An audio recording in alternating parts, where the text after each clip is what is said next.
Dober dan. Jezerškovi že vrsto let razmišljamo, kako zmanjšati odpadno hrano. Eden od ukrepov je, da zelo pametno načrtujemo. Drugo je, da se na dogodek pravilno pripravimo, predvsem, če dobimo pravilne podatke. Ampak na koncu, če hrane ne zmanjka, kar jo ne sme, pomeni, da ostane. In zato smo razvili, mi rečemo, ne zavrečka.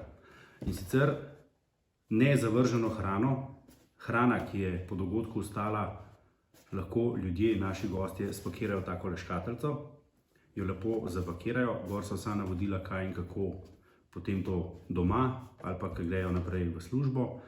Zakaj? Zato, ker velikokrat nas je sram vzeti nekaj, kar ostane na mizi, ker pač imamo občutek, ja, sej bo kdo mislil, da nimamo hrane doma. Ampak ne, ravno obratno. Na ta način rešujemo to, da se zmanjša količina odpadne hrane. Zato imamo Jezerški to nezavrečko, ki jo peljemo na vsak dogodek, ki ga organiziramo skupaj z našimi naročniki.